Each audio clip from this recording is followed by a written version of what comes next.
안녕하세요. 두손 시니어 TV입니다. 사람은 나이가 들수록 신체 이곳저곳에 많은 문제들이 생기고 복용하는 약의 개수도 자연스럽게 많아지기 마련인데요. 약물은 질병을 치료하고 증상을 완화하는 데 무척 중요하지만 잘못된 약물 복용 방법은 신체에 심각한 피해를 초래할 수 있어 주의해야 합니다. 특히나 노인의 경우 약물의 흡수 능력, 대사 능력, 배설 기능이 젊은 사람에 비해 현저히 떨어지므로 꼭 올바른 약물 복용 방법을 알고 있어야 합니다. 그래서 오늘은 노인의 약물 사용 특징을 알아보고 올바른 약물 사용 방법에 대해 이야기해 보겠습니다.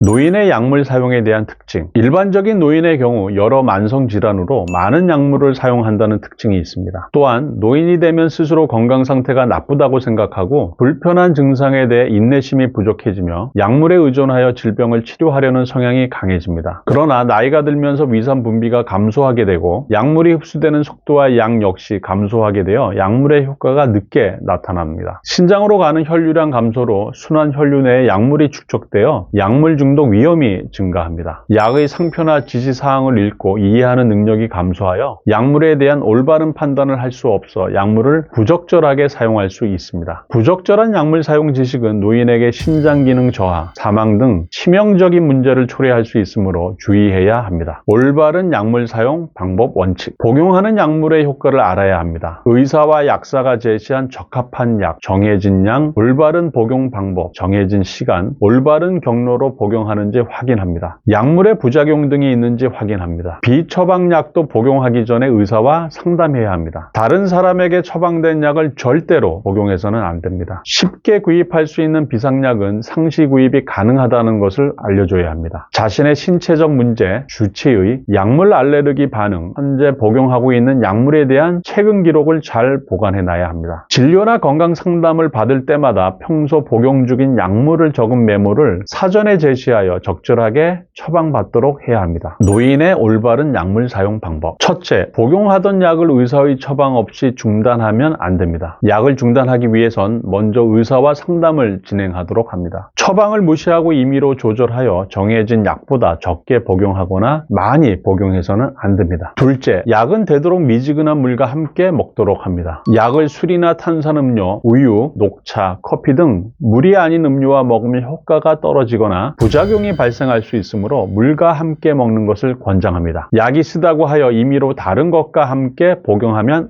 안 됩니다. 약을 자몽 주스와 함께 복용하면 고혈압, 고지혈증의 부작용이 증가할 수 있으므로 주의해야 합니다. 예외로 철분제의 경우는 오렌지 주스와 함께 복용하면 흡수가 잘 됩니다. 셋째, 증상이 비슷하다고 해서 다른 사람에게 처방된 약을 먹지 않습니다. 처방약은 의사가 환자를 진단 후 환자의 체형, 키, 몸무게, 생활습관, 기타 복용 약품 등을 고려하여 처방하기 때문에 다른 사람에게 처방된 약이 본인에게는 복용 금지일 수도 있습니다. 넷째, 가급적 단골 병원과 약국을 지정하여 다니는 것이 좋습니다. 기존에 다니던 곳이 아니라 다른 병원이나 약국을 방문해야 할 경우 기존 병원이나 약국에서 받은 처방전을 보관하였다가 제시하여 약물의 효능 증복이나 부작용을 막도록 합니다. 진료 전에 복용 중인 약물과 약물 알레르기에 대해 반드시 의사와 약사에게 알리도록 합니다. 다섯째, 진료 후 이전 처방약을 이어서 복용하지 않습니다. 질병 상태에 맞춰 약을 조절했을 가능성이 높으므로 반드시 가장 최근의 처방약을 복용합니다. 처방약은 사용 기한이 별도로 명시되지 않지만 보통 처방일수를 복용 기한으로 봅니다. 의사 지도에 따라 처방약을 장기간 보관해야 할 경우 조제일이 기록된 약봉투나 본인 보관용 처방전을 함께 보관하도록 합니다. 2019년 한국병원약사회에서 발표한 의료기관 내 개봉의약품 안전사용관리 지침에 따르면 지퍼백이나 자동약 포장기로 포장된 약은 조제일로부터 최대 1년간 보관할 수 있다고 합니다. 그러므로 이전에 받은 처방약이 많이 남아있을 경우 복용할 수 있는지를 의사에게 반드시 확인받아야 합니다. 여섯째, 약 복용 시간을 준수해야 합니다. 약 복용을 잊어버렸다고 하여 그 다음 복용 시간에 2배로 복용하면 안 됩니다. 약 복용을 잊었다가 생각나면 생각난 그 즉시 복용하도록 합니다. 절대로 임의로 2배 용량을 복용해서는 안 됩니다. 일곱째, 약 삼키는 것이 힘들다고 쪼개서 복용해서는 안 됩니다. 약을 삼키기 힘든 환자의 경우 의사에게 처방을 변경해달라고 요청해 요청해야 합니다. 약을 임의로 쪼개서 복용하면 안 되고 분할선이 있는 약만 쪼개서 복용할 수 있습니다. 분할선이 없고 분쇄가 불가능한 장용 코팅제와 약품명 뒤에 SR, ER, CR, XL, DR, GR 등이 붙은 서방형 제제 약물을 임의로 쪼개서 복용하면 약효가 저하되거나 부작용이 증가할 수 있습니다. 여덟째, 올바른 방법으로 약물을 보관해야 합니다. 가루약은 조제한 날로부터 6개월까지 복용 가능합니다. 단, 분절, 분쇄하면 안 되는 약을 가루로 만들었거나 보관 방법이 잘못되면 굳거나 변색될 수 있습니다. 이 경우 약효와 안전성을 보장하기 어렵기 때문에 약사와 상의 후 복용해야 합니다. 시럽이나 물약 등 용약제는 제품마다 보관 방법이 달라 제품 설명서의 보관 조건을 꼭 지키고 뚜껑을 잘 닫아 보관해야 합니다. 지침에 따르면 원래의 병에 조제된 경우 6개월, 소분 조제된 경우 1개월까지 보관이 가능합니다. 단, 일회용으로 포장된 일부 시럽은 보존제가 없어 개봉 즉시 먹어야 합니다. 항생제 시럽은 일반적으로 냉장 보관하지만 안 되는 경우도 있으며 보관 기간도 5에서 14일로 다양하므로 약사가 설명해주는 보관 방법을 인지하고 올바른 방법으로 보관하도록 합니다. 병에 들어있는 약을 꺼내서 복용할 때는 바로 손에 덜지 않고 반드시 뚜껑에 한 개씩 덜어서 복용하여 오염 예방을 합니다. 또 일반 의약품의 포장재는 가장 적합한 보관법을 고려해 만들어졌습니다. 포장을 뜯어 바로 보관하면 오염되어 약효가 떨어질 수 있습니다. 일반 의약품의 사용기한이 포장지 겉면에 명시된 것도 이 때문입니다. 포장을 제거하거나 다른 용기로 옮기지 말고 본래 포장의 약품 설명서와 함께 보관하도록 합니다. 유효기간 이내라도 빛, 열, 온도, 산도에 영향을 받을 수 있기 때문에 제품 설명서의 보관법을 따르도록 합니다. 일회용 안약은 약이 남아도 재사용하지 말고 폐기하도록 합니다. 다회용 안약은 오염 방지를 위해 사용 중 손을 깨끗이 씻고 용기 입구가 직접 눈에 닿지 않도록 하며 뚜껑을 잘 닫아서 보관하도록 합니다. 다회용 안약은 최대 1개월까지 보관 가능하며 기에 넘는 점이제, 후에 사용하는 전비제도 1개월 보관 가능합니다. 연고나 크림은 최대 6개월까지 보관이 가능합니다. 개봉한 파스는 직사 강선을 피해 습기가 좋고 서늘한 곳에 밀봉 보관하도록 합니다. 영양제 및 건강기능식품도 본래 포장 상태 그대로 보관하는 것이 바람직합니다. 여러 종류의 약을 한 번에 먹기 위해 약 보관 케이스에 담았을 경우 2-3일 내에 분량만 담은 후 뚜껑을 잘 닫아 보관하여 복용하도록 합니다. 아홉째, 건강기능식품도 의약품은 아니지만 의사, 약사와 충분한 상의 후 복용하도록 합니다. 건강기능식품은 복용약과 상호작용을 일으킬 수 있으므로 복용 전 주의사항을 확인하고 적당량만을 복용합니다. 다음 표는 건강기능식품과 의약품을 함께 복용할 때 나타날 수 있는 부작용을 정리한 것입니다. 참고하셔서 올바른 섭취를 하시기 바랍니다. 오늘은 노인의 약물 사용 특징을 알아보고 올바른 약물 사용 방법에 대해서 알아보았습니다. 올바른 약물 사용 방법을 항상 인지하시고 부작용 없이 안전하게 약물을 복용하여 증상을 완화하시길 바랍니다. 오늘 영상도 도움이 되셨길 바라며